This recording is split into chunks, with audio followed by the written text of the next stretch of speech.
Hai teman-teman, sebelum lanjut ke ceritanya, Suketijo Channel ingin menginformasikan kepada kalian, bagi para pecinta sneakers, Raffania Lariskeun menyediakan berbagai macam model sneakers dari yang model slop seperti ini, dan tersedia berbagai macam warna dari yang full peach, peach putih, hitam, ungu dan sebagainya.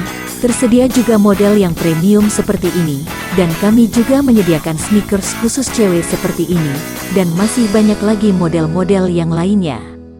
Jika kalian tertarik, silahkan kunjungi toko kami Raffania Lariskeun, dan link akan kami sertakan di deskripsi.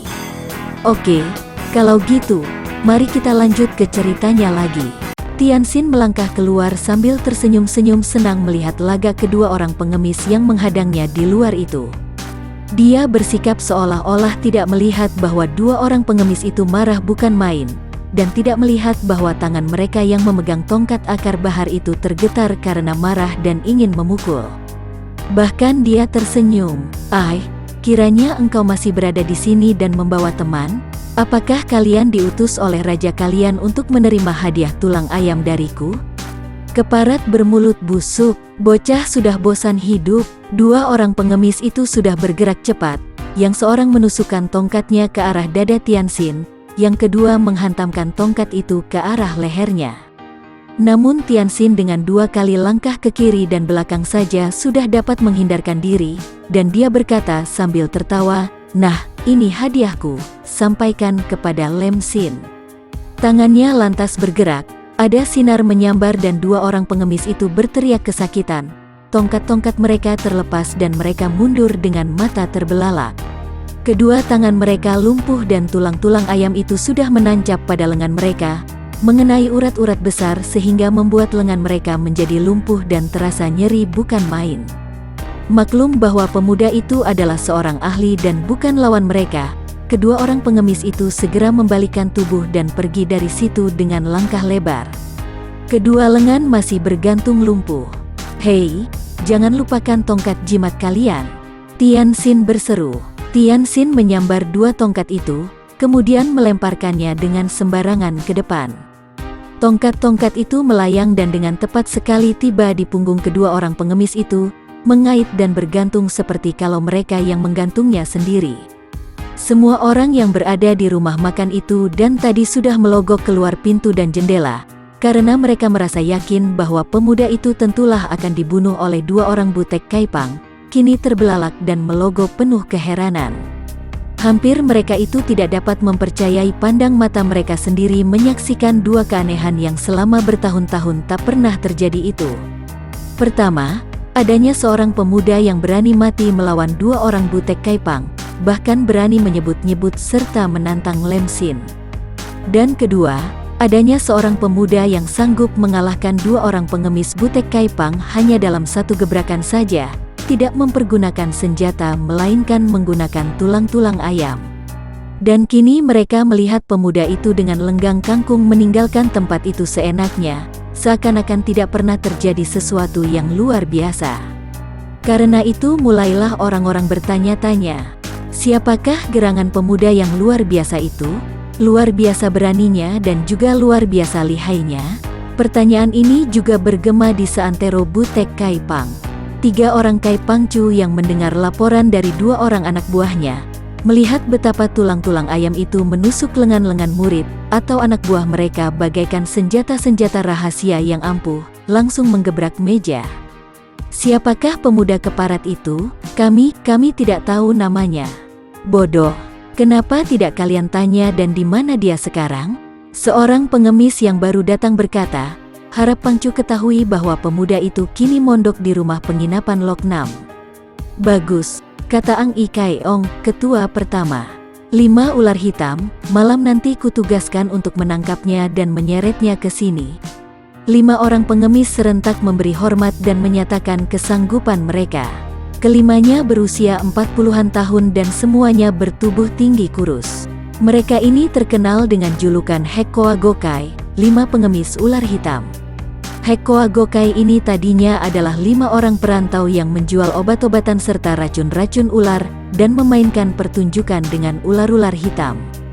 Oleh karena itulah, sesudah mereka ditundukkan oleh butek Kaipang dan menakluk, Mereka lantas diterima sebagai anggota-anggota Kaipang, kemudian menjadi 5 di antara pembantu-pembantu para ketua Kaipang itu, dengan julukan 5 pengemis ular hitam.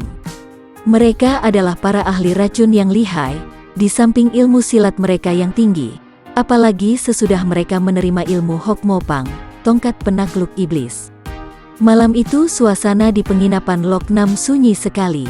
Hal ini bukan sekali-kali karena penginapan itu sepi tamu, sama sekali tidak, melainkan karena pemilik penginapan serta para tamu, penjaga dan pelayan sudah mendengar dari Butek Kaipang bahwa seorang di antara para tamu mereka, yaitu pemuda tampan berpakaian sastrawan yang bersikap halus itu, adalah musuh Butek Kaipang yang malam itu hendak ditangkap oleh Butek Kaipang. Tentu saja hal ini menimbulkan ketegangan, apalagi ketika para pelayan membocorkan rahasia itu kepada tamu-tamu lainnya. Para tamu ada yang pindah tempat, dan yang tidak pindah penginapan, sore-sore telah menutup pintu kamar dan tidur, atau berdiam di dalam kamar saja dengan hati gelisah, takut kalau mereka terbawa-bawa. Tentu saja Tian Xin tahu atau menduga bahwa malam itu tentu akan terjadi sesuatu. Sesudah pancingannya yang berhasil pagi tadi, setelah dia melukai 2 orang pengemis itu, luka-luka ringan saja untuk sekedar memancing keluarnya kakap, yaitu Lemsin yang dicarinya, dia menanti dengan sabar. Sejak pagi tidak terjadi sesuatu, akan tetapi dia tahu bahwa tidak mungkinlah kalau Butek Kaipang diam-diam saja dan merasa takut kepadanya. Demonstrasi kepandaian yang tadi diperlihatkannya pada saat dia mengalahkan 2 orang pengemis itu tidak berapa hebat, sehingga tidak mungkin membuat jeri tokoh-tokoh Butek Kaipang yang tentu jauh lebih lihai daripada tingkat yang telah diperlihatkannya pagi tadi. Dia menduga kalau hari itu tidak terjadi sesuatu, tentu pihak pengemis itu menanti sampai malam ini. Maka dia pun telah bersiap-siap menghadapi segala kemungkinan, akan tetapi pada lahirnya, dia nampak tenang-tenang saja. Bahkan para pengurus dan pelayan rumah penginapan itu dapat mendengar dia bernyanyi-nyanyi dan membaca sajak dengan suara merdu di dalam kamarnya. Menjelang tengah malam, keadaan di rumah penginapan itu sudah betul-betul sunyi sepi. Pemuda yang menjadi pusat perhatian, yang tadi masih membaca sajak dengan suaranya yang merdu, kini pun sudah tidak ada suaranya lagi. Kamarnya sudah sunyi, lilin sudah dipadamkan dan agaknya pemuda ini sudah tidur. Nampak bayangan-bayangan orang berkelebat dengan cepat. Mereka memasuki rumah penginapan itu dengan mudah karena memang mereka bekerja sama dengan pengurus hotel. Lalu mereka itu menyelinap mendekati kamar nomor 5, kamar di mana Tian Xin bermalam. Tidak lama kemudian, ada asap putih memasuki kamar itu melalui lubang jendela. Asap dari dupa yang sangat harum. Sesudah sampai beberapa lamanya membiarkan kamar itu penuh asap dupa wangi yang mengandung obat bius, 5 orang pengemis ular hitam itu lalu mencokel jendela dan membiarkan asap-asap itu keluar lagi melalui jendela-jendela yang terbuka. Betapapun juga, mereka masih tetap menggunakan sapu tangan yang sudah diberi obat penawar untuk ditutupkan pada muka mereka dan mereka lalu berloncatan masuk melalui jendela yang telah terbuka. Mereka berlima melihat tubuh berselimut di atas pembaringan, sedikit pun tidak bergerak. Dengan girang karena ternyata lawan yang dikatakan lihai ini begitu mudah ditundukkan, 5 orang itu menubruk ke depan dengan penerangan yang menyorot ke dalam dari luar jendela yang sudah terbuka. Biarpun remang-remang mereka dapat melihat bahwa lawan mereka itu rebah berselimut dalam keadaan tak berdaya. "Haya!" mereka berteriak dengan kaget. "Kita tertipu!" Kiranya yang mereka tubruk bersama itu tak lain hanyalah sebuah guling yang diselimuti dan diletakkan di atas bantal, seperti orang tidur. Dan orangnya sendiri entah berada di mana. "Cepat keluar, angin buruk," kata yang menjadi pimpinan. Angin buruk ini berarti bahwa keadaan tidak bagus bagi mereka, sehingga mereka hendak cepat-cepat pulang untuk melaporkan kegagalan mereka itu. Akan tetapi, ketika mereka sedang berloncatan keluar, di ruangan depan telah menanti seorang pemuda yang berdiri bertolak pinggang sambil tersenyum memandang kepada mereka.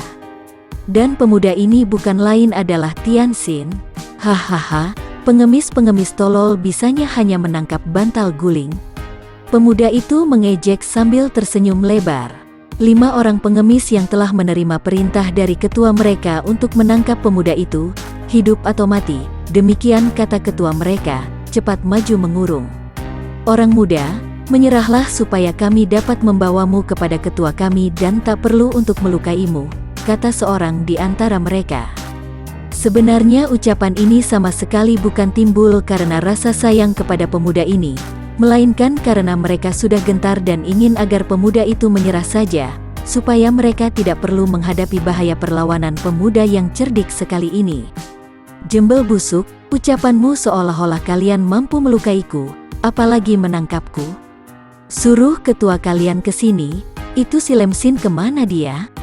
Kenapa dia tidak berani muncul? Sampaikan tantanganku ini kepadanya. Manusia sombong. 5 orang pengemis itu marah bukan main, karena nama Lemsin bagi mereka seperti nama dewa junjungan yang tidak boleh dibicarakan begitu saja tanpa dipuja. Mereka segera menerjang dengan tongkat akar bahar mereka. Langsung mereka mainkan ilmu tongkat Hok Mopang yang lihai. Tingkat kepandaian 5 ular hitam ini sebetulnya masih jauh, terlampau rendah apabila dibandingkan dengan tingkat yang dimiliki Tian Xin pada saat itu, sehingga kalau saja dia menghendaki, maka hanya dalam 1-2 jurus saja Tian Xin dengan mudah akan bisa merobohkan, bahkan menewaskan mereka semuanya. Akan tetapi pemuda ini masih melanjutkan siasatnya memancing kakap, sehingga dia tak mau membikin gentar kakap yang hendak dipancingnya itu. Maka dia pun melayani 5 orang itu dengan hati-hati agar nampak agak seimbang. Dengan ilmu San In Kun Hoat dia mempermainkan mereka seperti seorang dewasa mempermainkan 5 orang anak-anak yang nakal saja. Kemanapun tongkat mereka menyambar, selalu saja mengenai tempat kosong atau dapat ditangkis oleh tangan Tian Xin. Beberapa kali dia membiarkan tubuhnya terpukul, bahkan sempat pula dia berpura-pura terhuyung. Dengan demikian, 5 orang itu akan menganggap bahwa sebetulnya tingkat kepandalannya tidak jauh lebih tinggi daripada mereka. Dengan lagak bagai orang kewalahan, akhirnya Tian Xin mencabut pedangnya sehingga nampaklah cahaya perak. Itulah Jin Hua Kiam, pedang bunga perak yang diterimanya sebagai hadiah dari neneknya, yaitu Nenek Chia Giokong suami pendekar sakti Yap Kun Leong di Bewi Hoa San. Dan kini perkelahian menjadi semakin seru. Dengan pedang di tangan, Tian Xin segera memainkan pedang itu dengan indahnya, dan mengatur agar mereka nampak setanding. Setelah membiarkan lawannya mengeroyok selama 30 jurus lebih, barulah pedang Jin Hua Kiam menyambar ganas, lantas robohlah 4 orang pengeroyok dengan leher berlubang dan mereka pun tewas seketika. Adapun yang seorang lagi hanya kehilangan lengan kanan sebatas siku yang dibuntungi oleh Tian Xin. Orang ini merintih-rintih sambil menggunakan tangan kiri memegangi sisa lengan yang buntung itu. Pulanglah dan katakan kepada Lemsin bahwa aku menanti kedatangannya di dalam kamarku. Sesudah berkata demikian, tanpa mempedulikan apa-apa lagi, Tian Xin berjalan kembali ke dalam kamarnya dan memasuki kamar, menutup jendela dan pintu, lalu tidur berselimut dan sebentar saja dia pun sudah pulas. Tentu saja peristiwa ini lalu menimbulkan kegemparan pada kalangan pengemis di Butek Kaipang. Pemuda yang pagi tadi melukai 2 orang pengemis, malam ini bahkan sudah membasmi 5 ular hitam, membunuh 4 orang di antara mereka dan membuntungi lengan yang seorang lagi. Inilah hebat bukan main. 5 ular hitam adalah pembantu-pembantu utama dari 3 orang ketua. Bahkan dalam hal ilmu kepandaian, mereka itu hanya berada di bawah tingkat 3 orang ketua itu. Biarpun menurut laporan orang terakhir yang buntung lengannya itu bahwa ilmu kepandaian pemuda itu hanya setingkat dengan mereka, namun pemuda itu sudah dapat membunuh 5 ular hitam, maka hal ini saja sudah amat hebat. Berarti bahwa para ketua itu sendiri harus turun tangan. Dan mereka semua bertanya-tanya, siapa gerangan pemuda yang berani mati menentang Butek Kaipang, dan bukan hanya menghina, kini bahkan berani membunuh itu.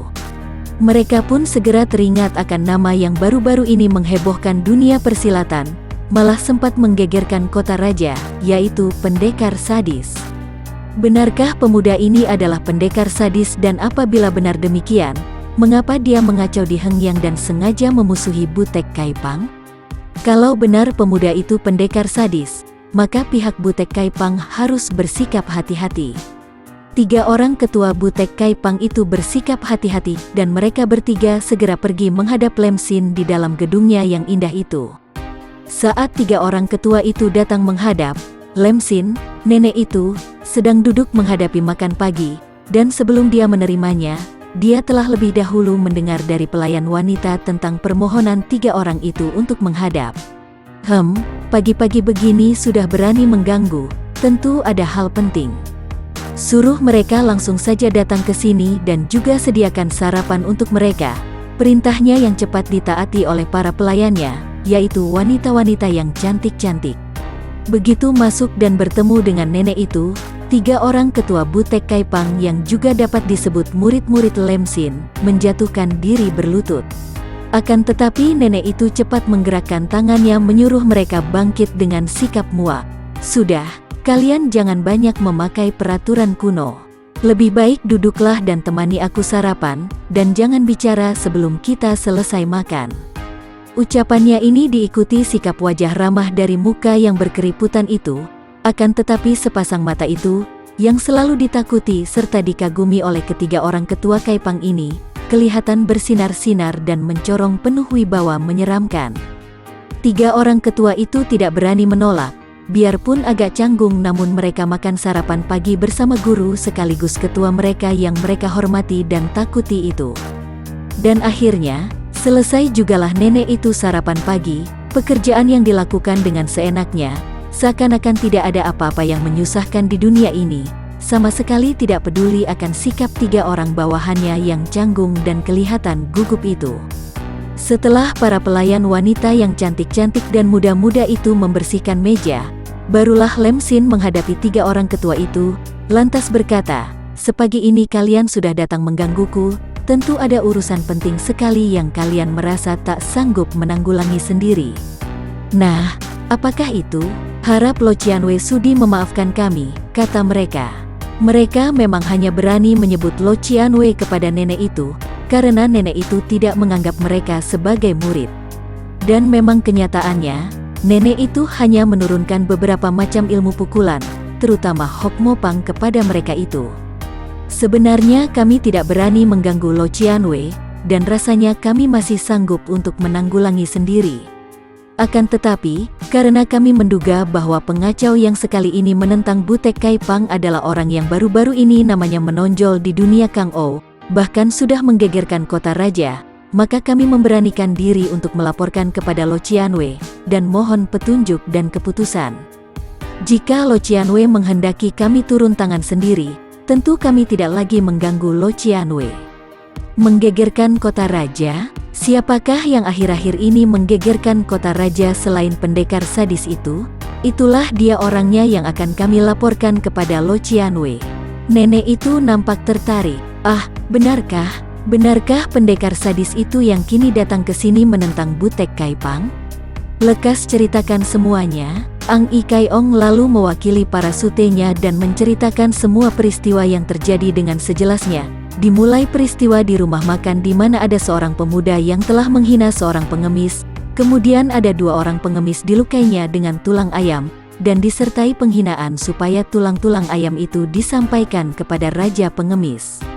Bahkan dia sudah berani menyebut-nyebut dan menantang nama Lo Cianwei. Inilah yang membuat kami berpikir lebih baik melaporkan kepada Lo Cianwei. Nenek itu tidak marah. Nenek itu tidak pernah memperlihatkan kemarahan.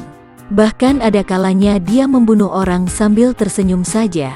Menarik sekali katanya dan sepasang matanya itu bersinar-sinar, nampak tertarik benar. Lalu bagaimana? Teruskan dan ceritakan bagaimana kepandaiannya. Menurut laporan para anggota, kepandaiannya tidaklah seberapa hebat. Memang ia telah merobohkan dua orang pengemis tingkat rendahan. Kemudian kami mengutus 5 ular hitam untuk menangkapnya di rumah penginapan. Apabila mereka juga gagal, maka menarik sekali, kata si nenek yang sudah mengenal kelihayan serta kelicikan 5 ular hitam itu. Memang mereka telah gagal, Lo Cianwei. Akan tetapi menurut seorang di antara mereka yang hanya menderita buntung lengannya, tingkat kepandaian pemuda itu seimbang saja dengan mereka berlima, jadi menurut pikiran kami, bukan merupakan bahaya besar. Dia lalu menceritakan semua peristiwa di rumah penginapan itu, tentang matinya 4 di antara 5 ular hitam, dan seorang lagi yang dibuntungi lengannya, dan kembali di dalam kesempatan itu, si pemuda menantang Lemsin tanpa menyebutkan namanya. Lemsin mengangguk-angguk, agaknya lancang juga pemuda itu, dan sombong sekali. Memang dia sombong bukan main, Lo Qianwei. Akan tetapi jika Lo Qianwei menghendaki, kami masih cukup kuat untuk menundukkan dan menyeret dia ke depan kaki Lo Qianwei, kata Ang Ikaiong dengan penasaran sekali. Akan tetapi nenek itu tersenyum. Dia sudah berulang kali menantangku, kalau aku diam saja nanti bisa disangka bahwa aku tidak berani kepadanya. Akan tetapi, sebelum kau menyerahkan surat tantanganku kepadanya, selidiki lebih dulu apakah benar dia adalah pendekar sadis yang disohorkan itu atau bukan. Kalau bukan, jangan berikan suratku dan bunuh saja dia, aku tidak mau mencampurinya lagi. Tapi kalau benar dia pendekar sadis, serahkan surat tantanganku. Aku akan melihat dulu bagaimana kelihayannya menghadapi kalian. Kalau kuanggap dia patut untuk melawanku, baru aku akan menemuinya. Lemsin memanggil pelayan lantas membuat coretan-coretan di atas kertas merah muda, kemudian memasukkan surat itu ke dalam amplop yang ditulis dengan huruf-huruf halus, kepada pendekar sadis sehari lewat tanpa ada apa-apa. Tianxin masih menanti di rumah penginapan itu. Dia tidak merasa heran ketika melihat semua orang di dalam rumah penginapan itu bersikap seolah-olah tidak pernah terjadi apa-apa. Padahal malam tadi ada 4 orang tewas di ruangan depan, dan seorang lagi buntung lengannya. Dia tahu bahwa semua bekas telah dibersihkan dan para pengurus rumah penginapan itu tidak berani membuka mulut, tentu telah dipesan oleh pihak Butek Kaipang. Dia tidak tahu bahwa waktu seharian itu dipergunakan oleh para anggota Kaipang untuk melakukan penyelidikan, mendengar tentang pendekar sadis. Setelah mereka mendapat berbagai keterangan tentang pendekar itu, yang dikabarkan masih muda dan berpakaian sastrawan, pandai bersajak dan suka bernyanyi, bersikap lemah lembut, murah senyum, mereka tak ragu-ragu lagi bahwa pemuda yang bermalam di rumah penginapan Loknam itu sudah pasti adalah pendekar sadis. Maka pada hari berikutnya, pagi-pagi sekali seorang pelayan mengetuk pintu kamar Tianxin. "Masuk saja, pintuku tidak dikunci," kata pula Tianxin yang sedang duduk termenung di dalam kamarnya. Pintu lalu terbuka dan pelayan itu menyerahkan sebuah amplop. Ada orang menyerahkan surat ini, "Kongju, akan tetapi walaupun nomor kamarnya adalah nomor 5, kami tidak tahu apakah benar surat ini untuk Kongju ataukah bukan." Tianxin menerima surat beramplop merah muda itu, membaca tulisannya di luar. Kepada pendekar sadis dia tersenyum dan mengangguk. "Benar, surat ini untukku. Terima kasih." Itulah tindakan terakhir dari pihak Kaipang untuk meyakinkan bahwa memang pemuda itu adalah pendekar sadis, yaitu melalui pelayan itu. Pelayan itu membungkuk, agak terlalu dalam karena dia terkejut dan ketakutan, lalu segera mengundurkan diri keluar dari kamar itu. Tianxin tersenyum dan merobek amplop, mengeluarkan kertas merah muda. Dia tetap bersikap hati-hati, tidak ceroboh pada waktu membuka surat karena dia maklum bahwa seorang penjahat yang lihai dapat saja membunuh lawan melalui surat. Akan tetapi, tidak ada jarum rahasia ataupun asap beracun yang menyambar keluar dari amplop, juga tidak tercium sesuatu kecuali sedikit keharuman minyak wangi. Karena itu dia membuka kertas tertulis itu dengan senyum geli. Namanya juga datuk kaum sesat, pikirnya. Menulis surat pun dengan amplop dan kertas berwarna merah muda dan berbau harum pula. Dengan tenang namun tertarik dibacanya tulisan yang goresannya halus dan rapi itu. Lemsin menantang kepada pendekar sadis untuk mengadu kepandaian melawan murid-muridnya di lembah Gunung Cemara di sebelah timur kota Hengyang kalau pendekar sadis memang berani. Lewat tengah hari menjelang sore hari ini, tertanda, Lemsin Tianxin tertawa dan merasa girang sekali. Akhirnya sang kakap mulai memperlihatkan dirinya, walaupun masih bersembunyi di balik murid-muridnya. "Hahaha, menghadapi engkau sendiri aku tidak takut, apalagi murid-muridmu, Lemsin," katanya sambil tersenyum. Tidak lama kemudian, sudah terdengar pemuda ini bernyanyi-nyanyi di dalam kamarnya. Sikapnya tenang-tenang saja sehingga anak buah Kaipang yang dipasang di sana untuk menyelidiki, segera melaporkan kepada 3 orang ketua Kaipang yang menjadi semakin terheran-heran, akan tetapi juga mendongkol dan penasaran sekali. Pemuda itu sudah menerima tantangan Lem Xin, tentu sudah membacanya, akan tetapi malah bernyanyi-nyanyi. Manusia ataukah setan orang itu? Siang hari itu Tian Xin memesan makanan yang cukup mewah seperti orang berpesta pora seorang diri. Tadinya timbul pikiran para ketua Kaipang untuk meracuni pemuda ini, akan tetapi mereka takut kepada Lem Xin, sebab salah satu di antara hal-hal yang dibenci oleh datuk itu, selain perkosaan yang merupakan hal terutama, adalah kecurangan dalam menghadapi lawan. Sekarang Lem Xin sudah mengirim surat sendiri, menantang, maka kalau sampai mereka melakukan penyerangan melalui makanan yang mengandung racun, kalau sampai gagal, tentu Lem Xin akan mendapat malu dan akan menjadi marah sekali kepada mereka. Dan mereka bergidik kalau membayangkan datuk itu marah kepada mereka. Sehabis makan, sesudah beristirahat beberapa jam lamanya, pada waktu matahari mulai condong ke arah barat, Tian Xin pun keluar dari kamarnya, langsung menghampiri meja pengurus rumah penginapan itu dan bertanya dengan ramah, "Tolong kalian beritahukan di mana aku dapat menemukan lembah Gunung Cemara di sebelah timur kota ini." Para pengurus itu gemetar ketakutan. Alangkah beraninya pemuda ini, pikir mereka. Tentu pemuda ini sudah menduga bahwa para pengurus di rumah penginapan ini juga tunduk kepada Kaipang. Akan tetapi sikapnya demikian tenang seperti berada di antara sahabat-sahabat sendiri saja. Tergopoh-gopoh pengurus rumah penginapan yang memang sudah menerima pesan itu memberitahukan jalan, serta arah tempat yang hendak dikunjungi oleh pemuda yang kini secara diam-diam mereka kenal sebagai pendekar sadis, sehingga pandang mata mereka berbeda penuh kengerian dan ketakutan. Lembah itu merupakan padang rumput yang rata dan lembut, nampak kehijauan seperti permadani dihamparkan. Tempat itu dikelilingi hutan-hutan kecil, namun di padang rumput itu sendiri tidak ada pohonnya. Pada waktu Tian Xin sedang berjalan seorang diri menuju ke lembah ini, melalui hutan cemara seperti yang diberitahukan oleh pengurus rumah penginapan, tempat yang sunyi dan tidak nampak ada seorang pun manusia, tiba-tiba dia dikejutkan oleh suara ketawa dan berkelebatnya orang tak jauh di sampingnya. Yang amat mengejutkan hatinya adalah karena orang itu bergerak sedemikian cepatnya seperti menghilang saja. Tian Xin seakan tenang-tenang saja dan dia tak akan mengambil peduli kalau saja yang bergerak itu orang biasa, atau dengan ginkang biasa saja. Akan tetapi gerakan orang ini mengejutkan hatinya. Demikian cepatnya bagaikan terbang. Maka dia merasa penasaran dan dia pun lalu mengerahkan ginkang dan melakukan pengejaran. Bayangan itu masih nampak di depan, akan tetapi bayangan itu cepatnya sungguh luar biasa. Lenyap di balik pohon di depan, tahu-tahu muncul di sebelah kirinya. Dia mengejar, lenyap lagi, kemudian muncul di sebelah kanan. Tian Xin semakin penasaran, jelas bahwa bayangan itu sedang mempermainkan dirinya, atau setidak-tidaknya, tentu tengah menguji kecepatan gerakannya. Dia lalu meloncat dan mengerahkan seluruh tenaganya untuk mengejar, akan tetapi bayangan itu lenyap ketika dia tiba di padang rumput, dan di situ ternyata sudah berkumpul 3 orang ketua berikut sedikitnya 30 orang anak buah butek Kaipang yang tinggi tingkatnya. Tian Xin lalu teringat bahwa dulu, menurut penuturan Chia Kong Liang, butek Kaipang dipimpin oleh seorang pengemis sakti bernama Lem Tian Kai Ong. Dia tidak tahu bahwa sekarang telah terjadi perubahan besar.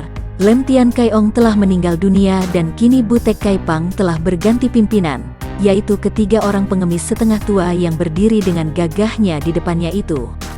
Maka, melihat 3 orang pengemis yang berdiri dengan kedua kaki tegak agak dipentang dengan sikap gagah, dia kemudian melangkah maju, menghampiri mereka dan sesudah memandang ke kanan kiri, dia lalu berkata, suaranya halus, wajahnya berseri, seolah-olah dia tidak sedang menghadapi calon lawan melainkan berada di antara para sahabat. Manakah ketua butek Kaipang yang bernama Lem Tian Kai Ong? Dan mana pula Datuk Lem Xin yang telah mengirim surat tantangan kepadaku? Aku telah datang, harap mereka berdua suka memperkenalkan diri. Pendekar sadis, kalau engkau mencari ketua butek Kaipang, kamilah ketuanya. Tian Xin memandang kepada 3 orang itu dengan penuh perhatian. Yang bicara tadi adalah seorang kakek berusia kurang lebih 60 tahun, berjubah merah tambal-tambalan. Di sampingnya berdiri kakek berjubah hijau dan seorang lagi berjubah putih. Usia mereka sebaya dan ketiganya memegang sebuah tongkat yang ujungnya runcing. Yang manakah di antara Samwi yang bernama Lem Tian Kai Ong? Ang I Kai Ong menjawab, pendekar sadis, orang yang kau cari itu, Lem Tian Kai Ong telah meninggal dunia dan kini yang menjadi ketua Butek Kai Pang adalah kami bertiga. Ah, begitukah? Dan di mana adanya Lo Qianwei yang berjuluk Lem Xin? Aku datang untuk memenuhi panggilan dan tantangannya. Bocah sombong, bentak Jeng I Kai Ong dengan marah. Tidak sembarangan orang boleh berhadapan dengan Lo Qianwei Lem Xin. Engkau sudah mengacau dan menghina Butek Kai Pang. Nah, sekarang engkau telah berhadapan dengan kami, ketuanya. Kalau engkau mampu mengalahkan kami, barulah boleh bicara tentang bertemu dengan Lem Xin. Tian Xin mengangguk-angguk dan tersenyum.